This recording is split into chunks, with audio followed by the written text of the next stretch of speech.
संवाद कर रहा है, शिव महापुराण की कथा कह रही है। आप अगर भगवान शिव की कथा में जाते हो, शंकर भगवान के मंदिर में जाकर एक लोटा जल चढ़ाते हो, शिव जी को एक बेलपत्र चढ़ाते हो, शंकर भगवान का गुणगान करते हो, शिव भक्ति में रमे रहते हो, शंकर की अविरल भक्ति में रमे रहते हो, शिव के मंदिर में शंकर की आराधना में, शंकर के गुणगान में अगर तुम रमे हुए हो तो तुम अकड़ कर कह सकते हो कि दुनिया की पहचान किसी से भी हो, पर मेरी पहचान तो मेरे महाकाल से, मेरे शिव से, मेरे ओघड़दानी से है। मेरी पहचान मेरे शंभू से है।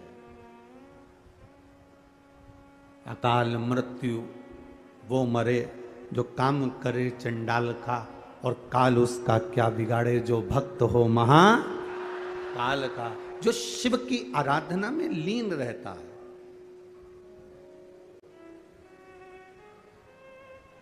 जो शंकर भगवान की भक्ति में लीन रहता है, वो क्या साधारण हो सकता? उसकी भक्ति क्या साधारण हो सकती है?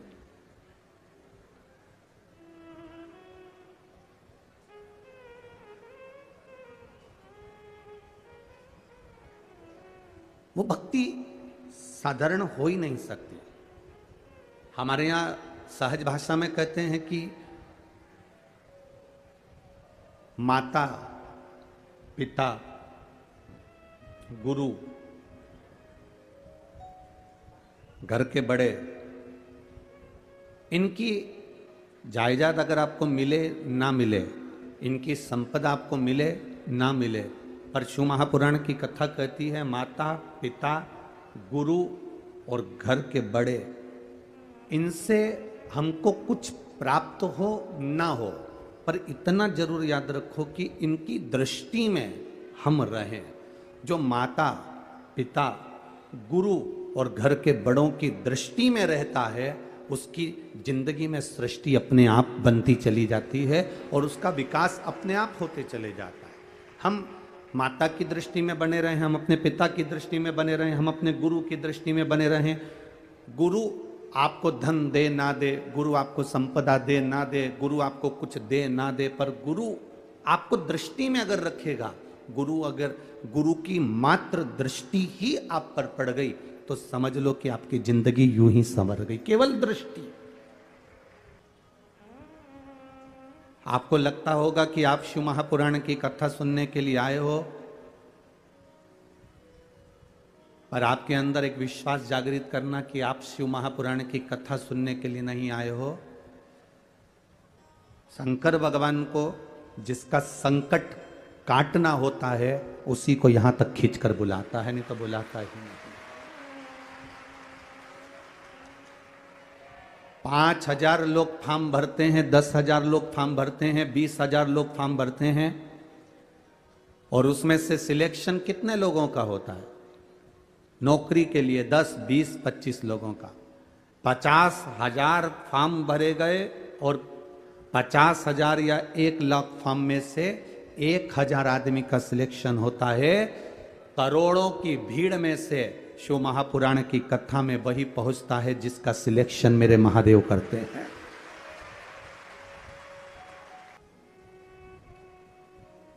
आपको लगता होगा कि आप कथा में जा रहे हो, आपको लगता होगा कि हम कथा में जा रहे हैं, 200-500 रुपये हमने खर्च किया है और फिर हम यहाँ पहुँचे हैं ऑटो कर कर, गाड़ी कर कर। पर ध्यान रखना, हजारों लोग फॉर्म भरते हैं, हजारों, और सिलेक्शन, रिजल्ट, नौकरी 1,000 या 500 लोगों की लगती है। लाखों लोगों ने परीक्षा दी, लाखों लोगों ने एग्जाम दिया, पर रिजल्ट, नौकरी 1,000, 2,000 लोगों की लगती है। उसी तरह करोड़ों की भीड़ में जितने लोग टीवी पर कथा सुन रहे हैं, जितने लोग मोबाइल पर कथा सुन रहे हैं, जितने लोग फेसबुक, यूट्यूब पर कथा सुन रहे हैं, और कि इस पावन धरा पर कथा सुन रहे हो, तुम सब अपने आप को भाग्यशाली समझना कि भगवान भोलेनाथ ने तुम्हें अपने लिए सिलेक्शन किया है, उसने छांटा है तुमको अपने, उसने अपना बनाया आपको। मेरे महादेव ने आपको अपना बनाया है। उसने अगर आपको अपना बनाया है ना, तो वो आपको अपना रहा। परीक्षा मेरे महादेव स्वयं, आप उसकी कथा जो सुनते हो, उसके प्रति जो आपका भाव जागृत होता है, उसके प्रति जो आपका दिल, हृदय, चित्त आप परमात्मा से लगा रहे होते हो, ये उस चित्त चिदानंद वृत्ति का फल है।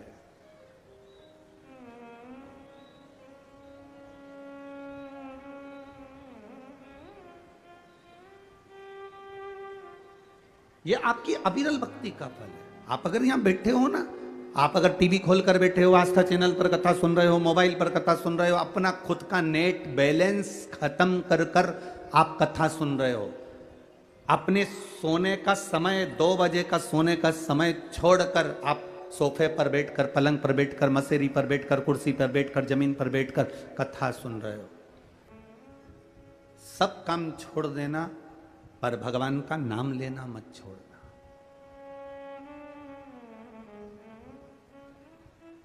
जब मौका मिल जाए तब मुख से कहते रहना श्री शिवाय नमस्तु। लोटा भर के जल भी चढ़ाओ तो कहते रहना श्री शिवाय नमस्तु। घर में भोजन बना रही हो और तुम्हारे को अगर कोई मन में अशांति भी है तो हम ये नहीं कहेंगे कि माला पकड़ कर बैठ जाना और जपना। इतना टाइम तुम्हारे पास में भी नहीं है कि तुम घंटों तक माला पकड़ कर बैठ जाओ। 8-15 दिन कोई फैशन में बैठ जाए, फिर उसके बाद वापिस वैसा हो जाता है। हमने कई लोगों को देखा है, फैशन में तो बहुत सारे काम हो जाते हैं। लोग गौमुखी भी ले आते हैं, माला भी ले आते हैं, पहन भी लेते हैं, धारण भी कर लेते हैं, तिलक भी लगा लेते हैं और अपना पूरा हुलिया बदल लेते हैं। रुद्राक्ष की माला भी पहन लेंगे, तुलसी की माला भी पहन लेंगे, सब कुछ पहन लेंगे, पूरा हुलिया चेंज कर लिया।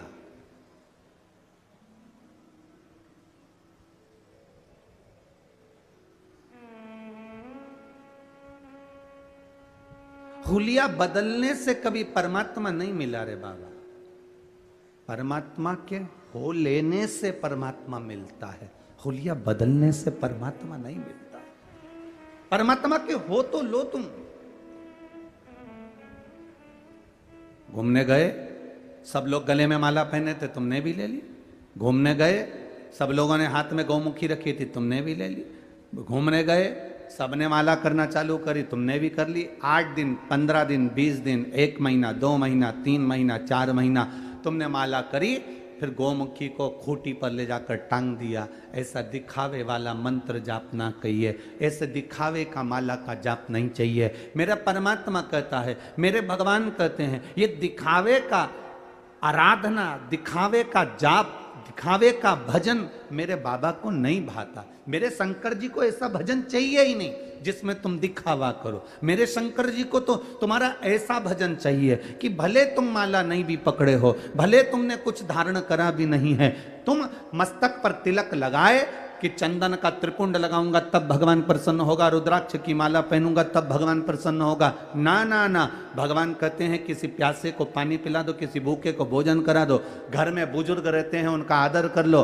कोई ऐसा व्यक्ति है जिसके पास औषधि का भी पैसा नहीं है, उसको औषधि दिला दीजिए। कोई ऐसा बच्चा है जो एजुकेशन पढ़ाई करना चाहता है, उसके पास में विद्या का पैसा नहीं है, उसके ट्यूशन और स्कूल का खर्चा तुम उठा लो, मेरे भगवान की इबादत हो जाएगी, मेरे भगवान की पूजा हो जाएगी। ये परमात्मा मेरे शिव को दिखावे से प्रियता नहीं है भाई। मेरे शंकर को नहीं चाहिए तुम्हारा दिखावा, वो तो खुद शमशान का निवासी है। दुनिया में ऐसा कौन व्यक्ति है जो शमशान में दिखावा करता है? शादी में दिखावा कर सकते हो, किटी पार्टी में दिखावा कर सकते हो, मकान के उद्घाटन में दिखावा कर सकते हो, बंगला बनाने में दिखावा कर सकते हो, जन्मदिन पर दिखावा कर सकते हो। सारी दुनिया में प्रॉपर्टी में, जमीन में, जायदाद में, फैक्ट्री में, दुकान में, बंगला में, गाड़ी में, सब जगह दिखावा होता है। केवल एक जगह ऐसी होती है जहां दिखावा नहीं होता। वो कौन सी जगह? वो केवल एक शमशान है। शमशान में कोई दिखावा नहीं होता। वहां तो बस लकड़ी पर रखा, घी डाला, आग लगाई और सब राख हो जाता है। वह दिखावे का काम नहीं होता। तुमने चाहे कितनी भी बादाम खाई हो, किसी ने कितना भी ब्यूटी पार्लर जाके मरी हो, उसके बाद भी उसके शरीर को जलाएंगे तो उसमें पार्लर की गंध नहीं आएगी, उसमें तो केवल बॉडी की गंध ही आएगी।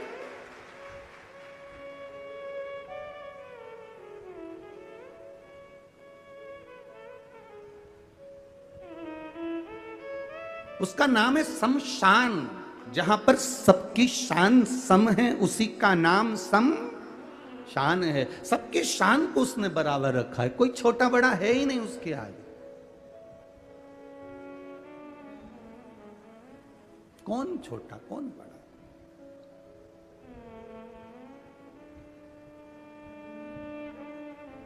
सब दूर आप अपनी शान दिखा सकते हो, पर शमशान में कौन शान दिखाएगा भाई?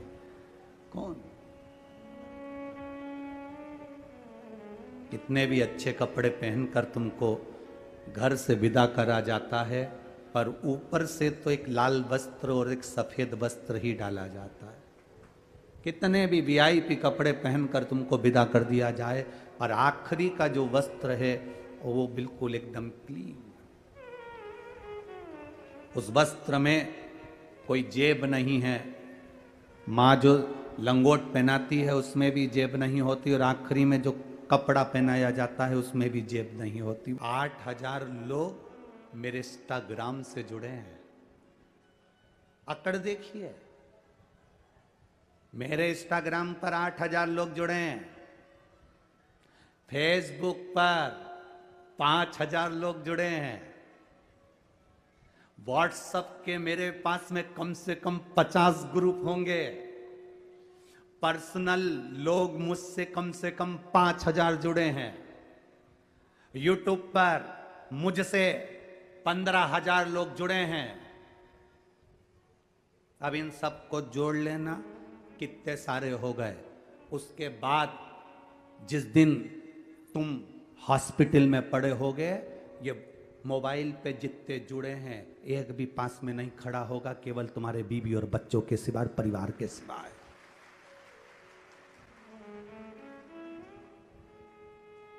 मोबाइल पर तुमने जिसको समय दिया, जिसको बार बार फ्रेंड रिक्वेस्ट भेजते हो, वो भी पास में नहीं है, हॉस्पिटल में। कितना अकड़ में जी रहा था। मेरे इतने व्हाट्सएप पे मित्र हैं, मेरे इतने फेसबुक पर हैं, मेरे इंस्टाग्राम पर इतने सारे जुड़े हुए हैं। अब जब बीमारी आई, दुख आया, तकलीफ आया, हॉस्पिटल में पड़ा है, एक बार मैसेज कर दे कि तुम इतने सारे मुझसे जुड़े थे, मुझे देखने के लिए एक भी क्यों नहीं आए? इतने सारे जुड़े थे मेरे दुख के समय में, तुम एक भी क्यों नहीं आए? रोज तो तुम आधा घंटा 1 घंटा मोबाइल पर देते थे, सारे मैसेज सबको भेजना, सारे मैसेज सबको करना, सबको हेलो हाय करना, सबको हेलो हाय बोलना, सबको ये करना, सबसे बात करना, सबसे चैटिंग करना। जितनी जितों से तुमने बात करी है, जितने जितों को तुमने मैसेज भेजा, जितों जितों से तुमने चैटिंग करी है, तुम्हारे दुख की घड़ी में, हॉस्पिटल में, तकलीफ में, कष्ट में तुमने जितना समय मोबाइल वालों को दिया है, उसमें से एक भी नहीं होगा। और जिस परिवार को तुमने समय नहीं दिया, अपनी पत्नी को, अपने बच्चों को, अपने पति को, अपने रिश्तेदारों को, वो सब हॉस्पिटल में खड़े मिलेंगे जिनको तुमने समय नहीं दिया है।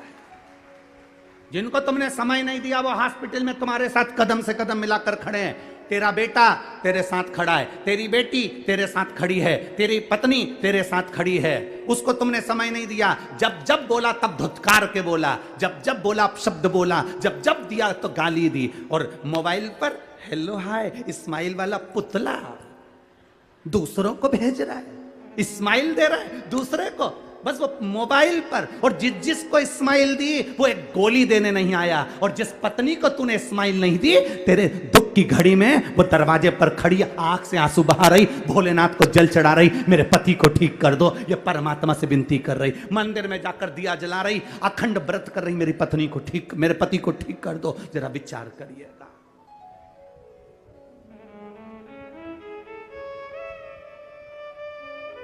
जिस बच्चे का आंख का कैंसर ठीक हुआ है, वो आया है, लेके आओ, ले आओ, ले आओ।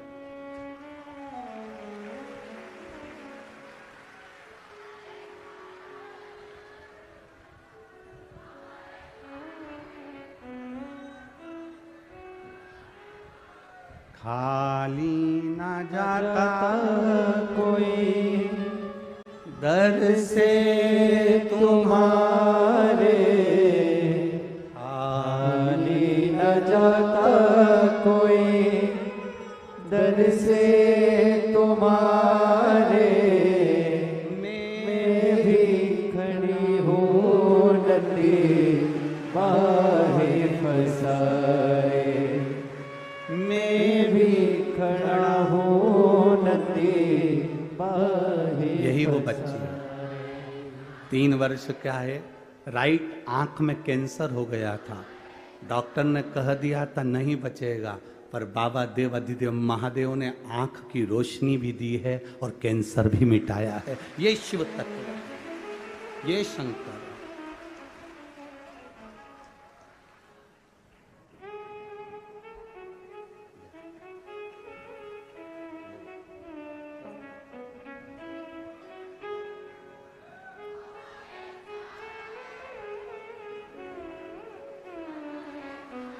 बोल बम का नारा है, उसके भरोसे, और वो देने वाला है, वो करने वाला है। अरे लुटा दिया भंडार काशी वाले ने, कर दिया माला माल काशी वाले ने। मोबाइल पर आप लोग कहते हो कि मेरे इतने फ्रेंड हैं, मेरे इतनी चाहने वाले हैं, इतने देखने वाले हैं, इतने समझने वाले हैं, मेरे इतने दोस्त हैं, मेरे इतना ग्रुप है। ये किसी काम का नहीं। काम वही आएंगे जो आपके करीब में, आपके साथ में रहे। दुख की घड़ी में वही साथ देगा जो तुम्हारा पास में रह रहा, जिसको तुम समय भी नहीं दे पाए। सबको समय दिया आपने, सबको टाइम दिया आपने, पर अपनी पत्नी, अपने बच्चे, अपने कुटुंब, अपने परिवार, अपने माता, अपने पिता को समय नहीं दिया। तकलीफ जब आएगी तो वो वहां आपको साथ देने के लिए खड़े रहेंगे।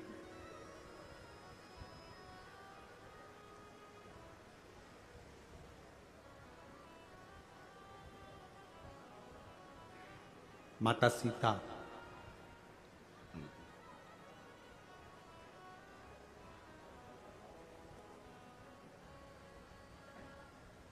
भगवान देवादिदेव महादेव की आराधना कर रहे हैं।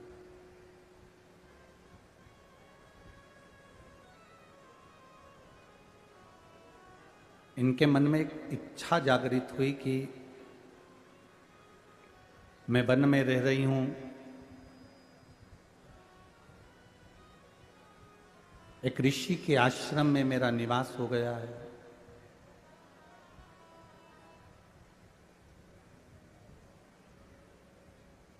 गुरु वाल्मीकि बाबा से पूछा, गुरुदेव ये बताओ कि मुझे राम का दर्शन कैसे हो जाए, कैसे?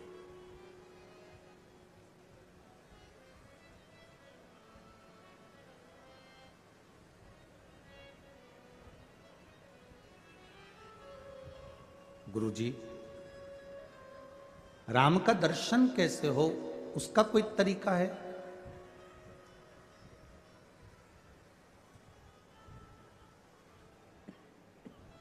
कहा,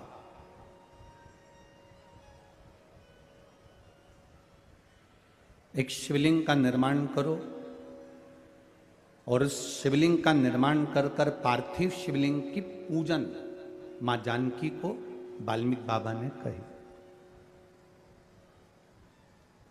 ऋषिवर ने, गुरुवर ने वर्णन किया। श्रावण का जो महीना होता है, इस श्रावण के महीने में पार्थिव शिवलिंग निर्माण का बड़ा महत्व होता है।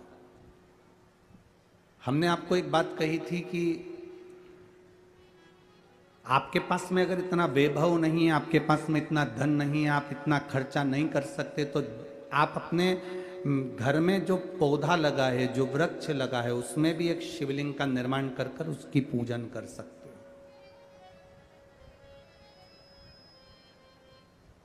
पर पार्थिव शिवलिंग का पूजन, आराधना, अर्चना करना चाहिए। अभी जो ये कथा होगी, ये कथा 7 तारीख को यहाँ पर तिल्दा नेवरा में पूरी हो जाएगी। उसके बाद में जो कथा होने वाली है दतिया में माँ पीताम्बरा के धाम में, धुमेश्वरी माता के धाम में, वो पार्थिव शिवलिंग शिव महापुराण की कथा है। वहाँ पर वो कथा का समय तारीख तो 10 तारीख से 14 तारीख तक 5 दिन माँ पीताम्बरा के धाम में रहेंगे, माँ धुमेश्वरी के धाम में रहेंगे।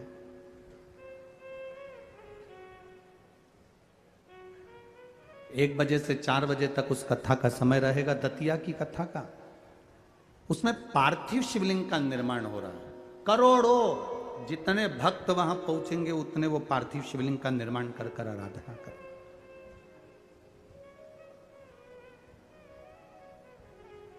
गुरु जी ने कहा, वाल्मीकि बाबा ने, कि आप, ऋषिवर ने कह दिया कि आप शिवलिंग का निर्माण करो, आराधना करो।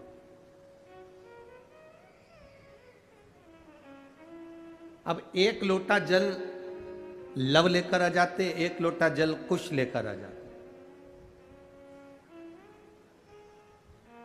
एकांत में माता जगत जननी ने, मां सीता ने, जानकी जी ने एकांत में एक शिवलिंग का निर्माण कर लिया और उस शिवलिंग का निर्माण कर कर उसका पूजन, लव लोटा भरकर जल लाते, कुश लोटा भरकर जल लाते। माँ उन लोटा भर के जल को 2 हाथों में लेकर भगवान शंकर के ऊपर समर्पित करती है माँ। अब माता को ये नहीं मालूम कि सावन महीने में 2 लोटे जल का महत्व का कितना वर्णन। अब वो तो सहज भाव में, वो तो सरल स्वभाव के वश। लव कहता है मां मैं जल भर कर लाया हूं, कुश कहता है मां मैं जल भर कर लाया हूं, ले महादेव को चढ़ाओ। और दोनों के हाथ से जल लेकर मां दोनों का जल चढ़ाती है, दोनों का जल।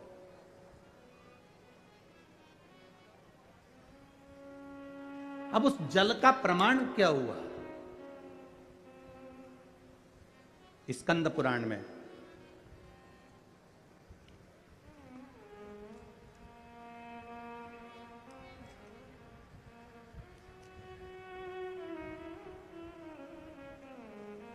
शिव महापुराण में, स्कंद पुराण, शिव महापुराण और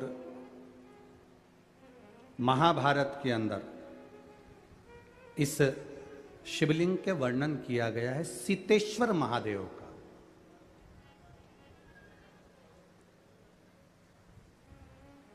कभी मौका मिले नैनीताल, और नैनीताल में जो वन क्षेत्र है जो सिंहों के लिए, शेरों के लिए, जीवों के लिए रखा गया है, उस क्षेत्र में महाभारत के 83 नंबर के अध्याय में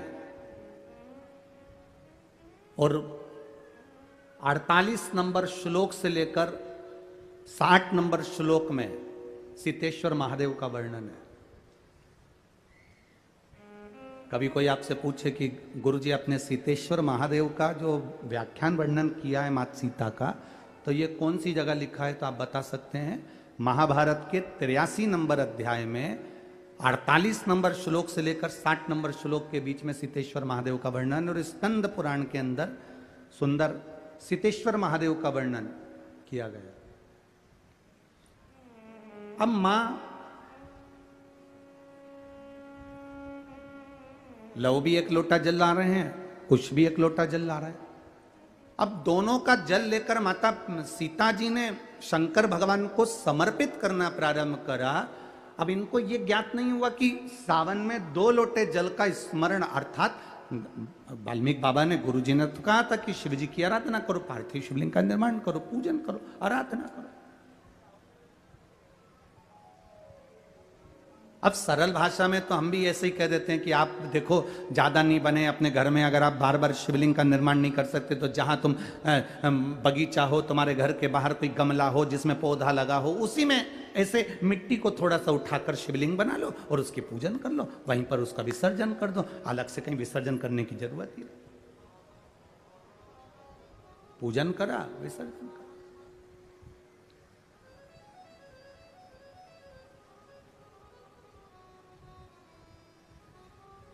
सीता मैया ने दोनों के हाथ से जल लेकर शिव जी का स्नान कराया। आप जरा कावड़ जल की महत्वता को समझिएगा कि कावड़ जल की महत्वता कितनी, वो 2 लोटा का जो जल है उसकी महत्वता कितनी है। दुनिया भले हंसे, दुनिया भले ताना कसे कि कावड़ चढ़ाने से होगा क्या, कावड़ के जल से होगा क्या, उसकी महत्वता देखिए हमारा शास्त्र कितना कह रहा है।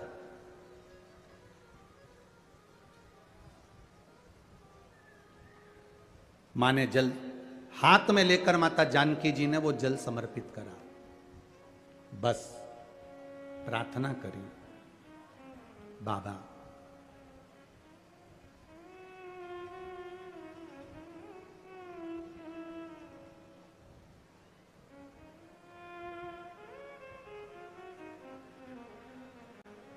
माँ गौरा जी की पूजन करी थी मैंने, माता पार्वती की आराधना करी थी मैंने, तो मुझे श्री राम जैसे पति मिले हैं। पर बाबा मेरा त्याग हो गया, मैं वन में आ गई हूं। प्राण त्यागने से पहले एक बार मेरे स्वामी का मैं दर्शन करना चाहता हूं, केवल एक बार।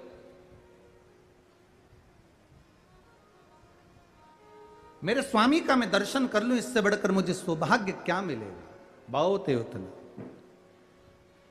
आप कृपा करें मेरे स्वामी का मुझे दर्शन कराएं। प्रभु कृपा किसको कहते हैं?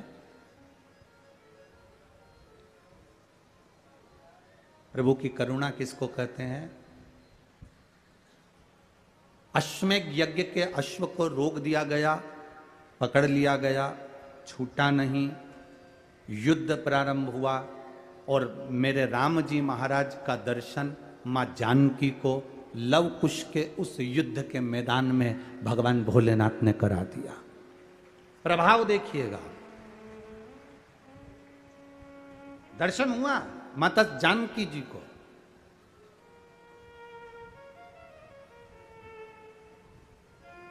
अब एक बार का समय निकल गया, दूसरी बार माता जानकी जी फिर शिव जी की आराधना करने के लिए बैठी और 2 हाथ में जल था।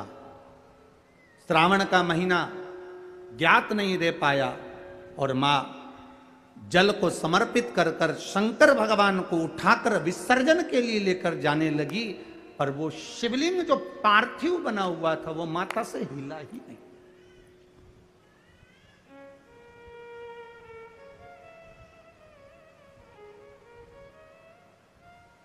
नैनीताल में जिस जगह पर सीतेश्वर महादेव है उस गांव का नाम सीता बनी है। गांव का नाम याद रखिएगा, सीता बनी। कभी मौका लगे और आप लोग नैनीताल जा रहे हैं घूमने के लिए तो एक बार मन करना कि मैं सीता बनी जाऊं और सीता बनी। वैसे तो वहां पर जाने की परमिशन नहीं होती क्योंकि वहां वन क्षेत्र में शेर चीते ज्यादा रहते हैं, तो दिन दिन में अगर कई गाड़ी से लोग दर्शन करके वापिस आ जाते, वहां रात्रि को कोई रुकता नहीं। सीता बनी जहां सीतेश्वर महादेव विराज। अब जानकी जी ने पार्थिव शिवलिंग को उठाया, विसर्जन करने जा रही है, पर वो शिवलिंग हिला नहीं है, वो शिवलिंग उठा नहीं। लव कुश ने कहा, मां आपसे शंकर जी नहीं उठ रहे, आप ही ने तो मिट्टी का शिवलिंग बनाया है, पार्थिव शिवलिंग का निर्माण आपने करा और आपसे नहीं उठ रहे। मां लाओ हम उठाते हैं। लव ने शंकर भगवान को उठाने का पूरा प्रयास करा। जो राम जी से युद्ध कर लेते हैं, जो लक्ष्मण जी को मूर्छित कर देते हैं, जो शत्रुघ्न और भरत को पछाड़ देते हैं, वो लव और कुश शिवलिंग को नहीं हिला पाते।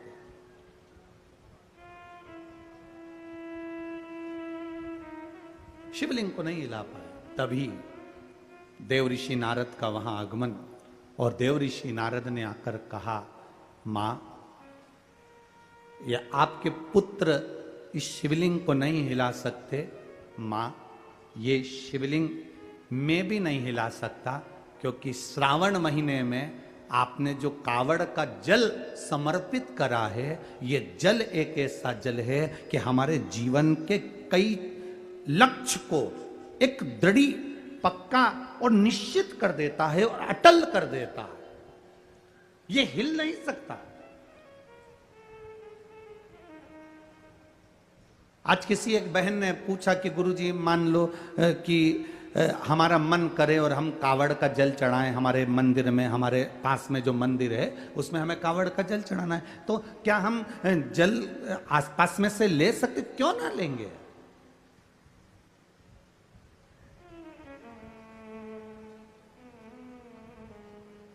क्यों ना लेंगे? आप जा सकते हो, शिव मंदिर में पहुंचकर जल समर्पित कर सकते हो। ये उसकी उदारता है जो आपके मन में भाव प्रकट हुआ।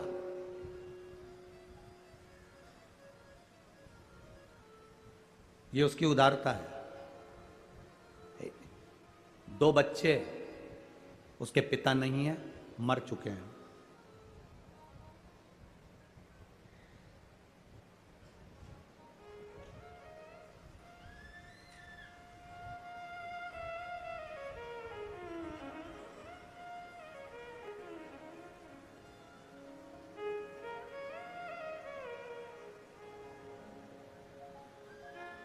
अमृता माता का नाम है।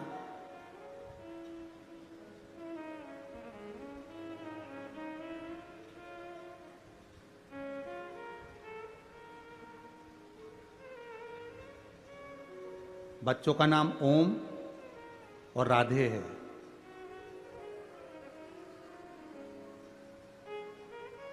यूपी जिला बांदा से आए हैं।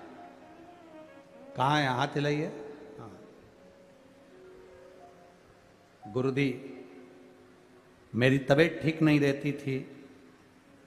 मेरे बच्चों ने टीवी के सामने बैठकर कथा सुनकर बाबा का जल और बेलपत्र लाकर देना चालू करा। सारे डॉक्टरों से इलाज करवा लिया था, आराम नहीं मिला। पति नहीं, इतना धन भी नहीं कि हम बहुत बड़े बड़े डॉक्टरों को दिखा सकते।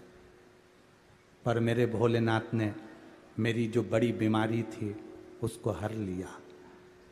गुरुजी, मेरे बच्चों ने टीवी के सामने बैठकर कहा था, जिस दिन हमारी माँ अच्छी हो जाएगी ना, क्योंकि पापा तो है नहीं, माँ अच्छी हो जाएगी ना, जहाँ भी कथा हो रही होगी, जिस दिन ठीक हो जाएगी उसके ही 8 दिन में हम जहाँ कथा हो रही होगी वहाँ पहुँच जाएंगे। गुरुदेव, इतना धन तो नहीं था, क्योंकि डॉक्टर को दिखाने का भी पैसा नहीं था। बाबा ने मेरे को जो बड़ी बीमारी थी ठीक कर दिया। गुरुदेव, बच्चों के भाग्य से मेरे महादेव ने मुझे अच्छा रखा। मेरे बच्चों ने जो भी उनके पास में उनके पापा ने पहले जो पैसा दिया होगा, गुल्लक में डाला होगा, वो गुल्लक का फोड़कर हम तीनों यहाँ कथा सुनने के लिए आए हैं, जिसका किराया भी नहीं। शिव तत्व। एक बार हाथ हिला दो बहन। बहुत बहुत साधु बातता है। आप उसके भावों में आए हो। ये गुल्लक आपके बच्चों ने फोड़ी है, वो जो गुल्लक फोड़ कर देगा ना, उसके आगे कोई गुल्लक नहीं लग पाएगी। इतना विश्वास मानिए। बैठिए। हर हर महादेव। शिव तत्व इसको का नहीं है इतना धन।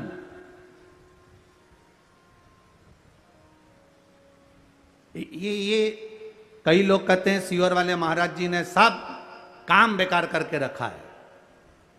कई लोग कहते हैं, एक बेलपत्री चढ़वा देते हैं, मूंग का दाना चढ़वा देते हैं, चावल चढ़वा देते हैं, बेलपत्री चढ़वा देते हैं, जल चढ़वा देते हैं, धतूरा चढ़वा देते हैं। ए भाई, अगर कोई पैसे की चीज चढ़वाते हैं ना, तो ये साधारण से जिनके ये पत्र आए हैं, जिनके पास चढ़ाने के लिए भी नहीं है, वो क्या चढ़ा पाते। बहुत मैसेज आते हैं, आड़े टेढ़े आते हैं, फोन करते हैं लोग कि क्या चढ़वा रहे हो, क्या है। पर इतना विश्वास जरूर कहता हूं, मेरे महादेव पर भरोसा कर कर कहूंगा, आपने एक बेलपत्री, एक दुर्वा, एक चावल का दाना या एक मूंग भी चढ़ाई या एक गेहूं का दाना भी चढ़ाया है ना, उसके खाते में लिखा गया है वो धन से नहीं तुम्हारे भाव से प्रकट हो जाता है, भाव से।